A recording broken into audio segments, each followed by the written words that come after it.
So I'm also going to show you a couple other things you can do, like with a dragon face.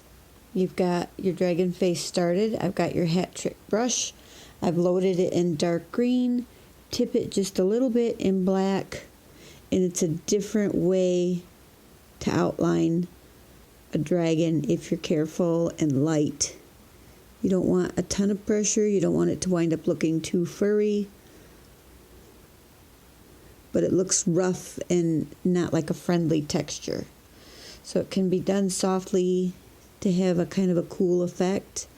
You can add some direction to some of your little spikes. Then we're going to talk about the Flora brush. We all know how to use it for flowers, but if you load it in some white, nice and creamy, and then you lightly tip it in black, that might be a little much, but we'll try it. You can get a tooth or horn shape. Oh, there we go, a tooth or horn shape. And then you just come in back with some white and you just drag it out a little bit if you got too much, like I did. And so it can be another cool effect. See if I can, where you're doing like a horn, start up here and lay it down. And maybe another little one here, another little one there. You can do teeth shapes with it.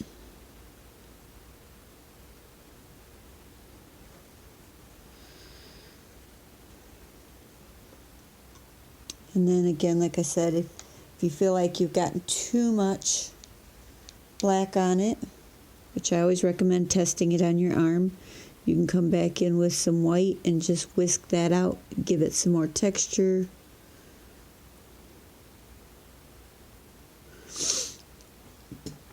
And then another cool thing you can do with it, let me clean off my brush here,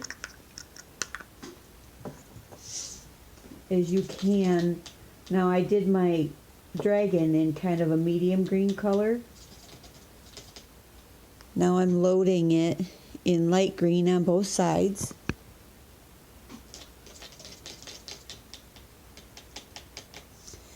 And then remember how you just do tipping one side. I'm going to do that in my dark green. So now it looks like this, dark green on one side, light green on the other. You can add like a stamp texture if you don't have your stencils to give your dragon some cool scales.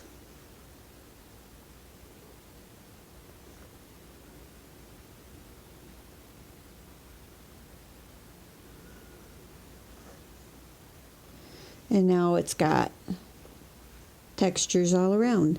You can still use the side of your brush to add color and texture in other places. You can still come back in and outline some things or add, you know, where you think you might need something. There's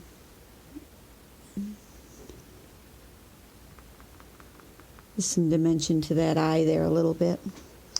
You can still come back in with white or black and finish outlining those horns if you feel like they don't pop out enough. But honestly, on a quick job, those horns are good enough on a little kid's face. They look impressive on skin. And that's what I wanted to show you about some of these brushes that we may have in our kits and we just never use them.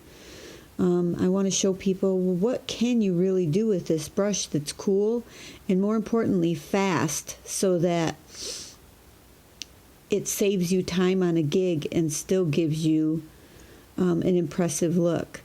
Like any other brush, it's a learning curve. You have to practice it, get the hang of it.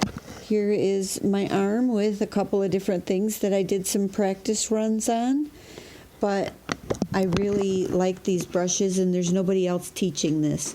So I thought I would show you, let you see what you think, and just let me know. Thanks for listening.